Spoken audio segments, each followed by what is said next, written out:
channel. So for today's video I have got a very exciting one for you guys, and as you can see I'm not in my normal setup. I've actually got a desk in front of me, I'm sitting on my bed, and today I am going to be attempting to resit my GCSE exams. I asked you guys over on my vlog channel if you would like to see a video where I resit some GCSE papers that I did last year, as I did my GCSEs last year in May and June, and obviously as it's the season for exams I thought this would be a very appropriate video and some of you guys might enjoy watching me do it. I am actually going to sit a biology B1 higher paper, and then I'm going to sit a maths paper. Now I haven't looked at these two papers since I got my results on results day, and then I went back at them and I was like, where did I go wrong? If you do want to see what I got in my GCSEs, I do have a whole video where I open my GCSE results, but in these two exams that I'm sitting now I actually got a B in both. So I got a B in my biology one, and then on maths I got a 6, which is the new grading system. I just thought this video would be really fun, so I really hope you guys do enjoy, and let's just get started. First thing I'm going to be doing is putting on my glasses because I honestly cannot see a thing without my glasses, and my eyes are starting to really hurt, so even though I have lashes on I'm going to have to wear them like really low. I have got the test up in front of me on my laptop, and this is the B1 higher paper that I'm going to be sitting first. So I'm going to go through it all, and obviously I won't film me doing the 6-mark questions because they will take me longer, but hopefully it shouldn't take me an hour because these tests did not take me an hour when I was actually really sitting them. And then I will mark them and I will see if I did better or if I did worse or if I did the exact same as I did in my actual GCSE. So I've got my notepad here. The first question is, the lungs of a person who has cystic fibrosis can be blocked with its mucus, which is C. So I need to actually get a pen that works. That'd be a really good start. Pen works. Okay, oh no it doesn't.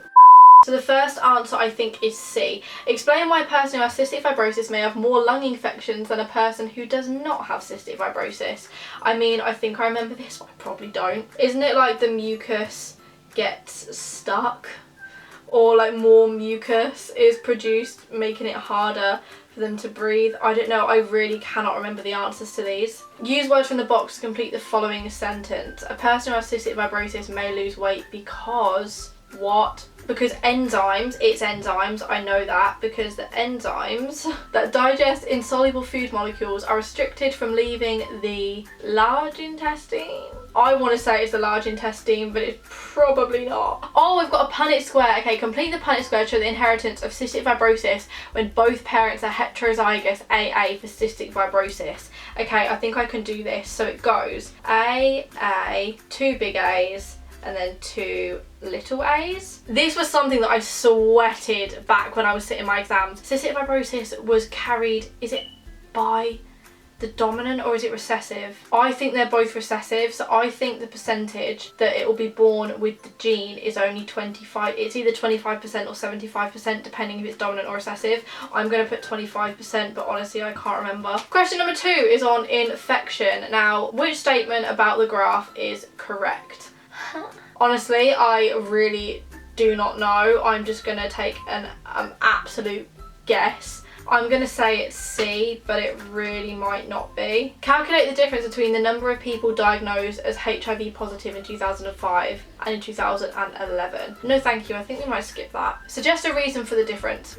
I don't know, like more people, more aware, or I honestly, whoa. Describe how HIV can be passed from person to person. Now, oh my gosh, I remember this question was like, it just blew up over Twitter because everybody was like, is it through sex or is it through human touch? I want to say it's through just human touch. I can't remember, but I definitely did write sex in my exam last year. Explain why bacterial infections caused by MRSA have increased. I don't remember this. I don't know, and this is a 3-mark question. Oh my gosh, I've definitely messed this up. State the term used to describe organisms that show pollution levels in the air or water. Oh my gosh, something indicators. Oh my gosh, this is so annoying. Oh my god, something indicators, I know that. Calculate the number of bloodworms at a distance of 75 metres along the stream. Distance along the stream is 75, repeat 1, repeat 2, repeat 3. Oh, calculate the mean number. Oh my god, I forgot what is mean, mode, median. Mean is Medians, oh no. Yeah, I think it's add them all up. It's add them all up and divide by how many there are. So it's 30. It's 48 divided by 3, which is 16. So it's 16. Describe what these results show about the pollution level of the stream. The further, oh, I know this. I've got this. The further along the stream, the further more polluted it gets. It's strange how much actually comes back to you after you haven't like done it for a while. Which of these living organisms can be used to determine high oxygen levels in the water of the stream? It's not fungi, stoneflies. I think it's D. We've got a 4 mark. Oh, explain how eutrophication can result in low oxygen levels in the water in the stream. Okay, so I remember it was fertilizers enter the water. They cause algae to bloom, which means the sun can't reach the bottom of the seabed or like the riverbed. The plants can't photosynthesize. So let me just put photosynthesis. Because the plants can't photosynthesize, that means there's low oxygen levels because plants release oxygen when they take in carbon dioxide. I don't know, or take in something. I think I got that right. I sweated eutrophication back in the day, so if I've got that wrong, I'm going to be very annoyed. Next, we've got natural selection. So explain how natural selection resulted in the different beak shapes of these finches. This was something again that I absolutely sweated. I can picture geographical isolation in my head. Some get better resources than others. Then they just develop more like better adaptations, some more resources. These finches show speciation due to development of ring species, survival of the fittest. Oh, that's what I'm picturing. That's what I was picturing, survival of the fittest. Explain why hybridization also makes classification of an organism different. They can have like, what do you call it, like different qualities of 2 different sets of animals. So you could have like, I don't know, I know what I mean but I can't explain it. State one source of genetic variation in a species. Genetic variation, I honestly do not have a clue what that means. I've completely forgot about that. It's only 1 mark, but it's the 1 markers that count. Describe the main characteristics of organisms in the kingdom Animalia. Oh my gosh, I sweated this as well and I just do not remember. In the kingdom Animalia, do they lay eggs? You don't understand how frustrating this is because I used to be so good at biology and I love it and I'm so frustrated with myself I forgot this. Oh, are they homeotherms? I think they're homeotherms. I want to say we're homeotherms. Well, no, they are. I don't know. The next part is on drugs. Calculate the number of individuals who were daily smokers in 2008. So if there was 20,000 people and that's 17%, 1% is 200, and then that's 200 times by 17, which is 2,000, and then 3,400. I think it's 3,400. That was me doing math really quickly in my head, so it definitely might not be. State one reason why people may have gave up smoking tobacco. Because the price rose. I think I actually wrote that. 3 mark. Explain how carbon monoxide affects a person's ability to exercise. I remember this. The carbon monoxide combines with the hemoglobin in the red blood cell when you're exercising. It's something to do with that, but I know it's to do with binding with the hemoglobin. This is the 6 mark that I'm going to go away and I'm going to do, and then I'll read you guys my answer. So this is the tobacco contains nicotine, which is a drug. Describe how the 4 groups of drugs can affect the human body. So I've just written a mini essay. I've put the 4 groups are depressants, stimulants, narcotics and hallucinogens, although I don't think narcotic is one, but I really can't remember. But I put that depressants slow reaction time, stimulants you're more alert, hallucinogens you start to hallucinate, and I don't remember what narcotics do. The last question is on the nervous system. This diagram shows a motor neuron. I remember this. Draw an arrow in the box to show the direction of travel of the electrical impulse in the motor neuron. It goes that way, so I'm going to draw the arrow that way. Which letter labels the dendron? I don't think it's D, I think it's A. I want to say it's A anyway. Name the 2 parts of the body that make up the central nervous system. It's the brain and the spinal cord. Sensory neurons carry electrical impulses from, oh my gosh, I absolutely sweated this last year. Oh, it used to go in order. The central nervous system to the receptor cells or to the effector cells. Describe how a synapse is involved in the conduction of a nerve impulse. What is a synapse again? Is a synapse where the 2 meet? Like that's what I can picture, where like the 2 dendrons or whatever they're called like meet. The impulse travels over. Honestly, this is making me so sad. I'm actually just gonna, for fun tonight, go back and read my biology book. And the last 6 mark question, compare the conduction speed and diameter of these axons to explain the role of the myelin sheath. Wow, I do not remember what the mining sheath is. The name sounds so familiar, and I just don't even think there's a chance of me being able to do this 6 mark question now. Honestly, I have not got a clue. I'm gonna go away, I'm going to add up how many marks I would have got, and then we can give myself a grade. Bearing in mind last year I got a B, I haven't really done very well on the 6 mark questions, so I feel like I might have failed this exam.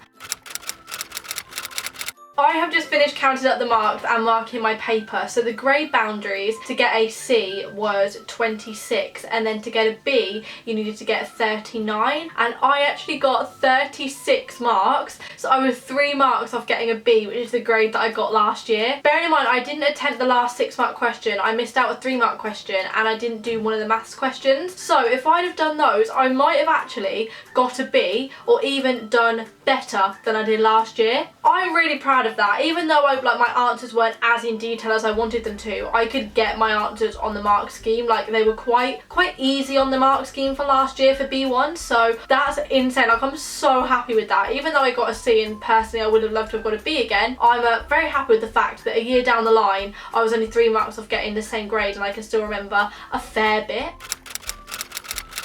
Now I'm going to attempt to do a maths GCSE. Now realistically this is not going to go as well as it did last year. I do not know how I got a B because I was in top set maths, but I struggled a lot, like a lot. I just couldn't get it. My mind didn't understand algebra, and when it did, it was very simple forms of algebra. So I haven't looked at a maths paper for over a year, and I'm kind of like sad to be doing it again. So I'm going to get the maths paper up and we will see how far I can get before I decide to give up. I was actually in top set maths, like I already said, and I did higher paper. So I'm doing higher paper 1. The first question is simplify 2 to the power of 5 times 2 to the power of 3, and I think that's going to be 2 to the power of 8. Circle the reason why these triangles are congruent, because side, is it ASA? Which of these is a geometric progression? I know I did not get this in last year's paper because I was like, what's a geometric progression? I'm just going to go for the 4th one. A to B equals 4 to 3 in the ratio. Circle the correct statement. I think it's B is 3 over 4 of A. Write 36 as a product of prime factors. Give your answer in index form. So 36, and then I'm going to do 18 and 2, so 2's that. And then we can do 9 and 2, so circle 2, then we can do 3 and 3. Circle those, and then if we want to write it in index form, is that 3 to the power of 2? 2 to the power of 2? 3/5 of a number is 162, work out the number. If 162 is 3/5, so divide 162 by 3, which is 54, and then times that by 5, which is 250, which is 270. Use 8 kilometers an hour equals 5 miles per hour to write a formula of y in terms of x. Yeah, we're going to leave that. Density equals mass over volume. The volume of solid A is 3 times the volume of solid B. The density of solid A, wait, so what? Then the density of solid A is 2 times? I want to put it's 2. Average speed equals distance over time. Oh my god, how much do they drill that equation into your head? If the distance is halved and the time is doubled, what happens to the average speed? I mean, I've put stays the same and it's probably not. Solve the simultaneous equation. Oh my gosh, I used to love doing these, but I remember last year I solved it wrong, and I don't remember how, but I know I solved it wrong. The second equation by 2, so that will give me 2x minus 2y equals 12. Then we'll have 2x plus y equals 18. So the 2x's will cancel out. 3y equals 30, which means y equals 10 and x equals 1. X is 4. So that, and then if I put that back in, so 2x is 8, and then add y, which is 10, is 18, and then x, which is 4, minus y equals 6, that'd be minus 6. Okay, I know the numbers are 10 and 4, but I don't know where the minus sign goes, so we'll just go with that one. Write the number 6,005,200 in standard form, no. Solve minus 3x equals 6, no. How many of these fractions can you convert to a reoccurring decimal? I haven't got a clue, babe. Work out the square root of 12 1/4 as an improper fraction.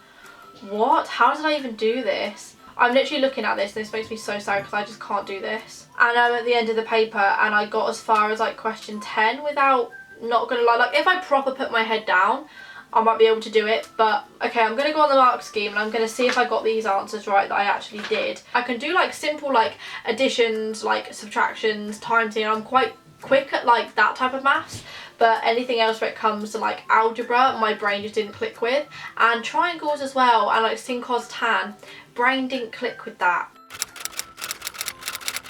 Out of the questions that I'd done, there was 22 marks available and I managed to get 16 of them, which, considering I haven't actually had to use any of this maths since like not doing my maths GCSE, is pretty good. Because, not gonna lie, they teach you all this math stuff, but I think they really should teach you the more like money side of it and the more practical side of it, because honestly I have not used sin, cos or tan once. I really hope you guys have enjoyed this video. If you did, please smash a huge thumbs up. I really enjoyed filming this and it's made me want to like learn more. Like, I want to do more biology, not so much maths, but I want to do more biology. But thank you so much for watching. I really hope you guys have enjoyed. Good luck if you do have your exams, if you're sitting your A-level exams or your GCSE exams. I know it's exam season right now and I'm seeing it all over my timeline. The best thing to do at the end of the exam, well, it was best thing for me to do. I wouldn't necessarily recommend doing it if it stresses you out. I love reading the hashtag on Twitter. It actually cracks me up. But I love you all so much and I will see you on Sunday at 10 AM for a brand new video.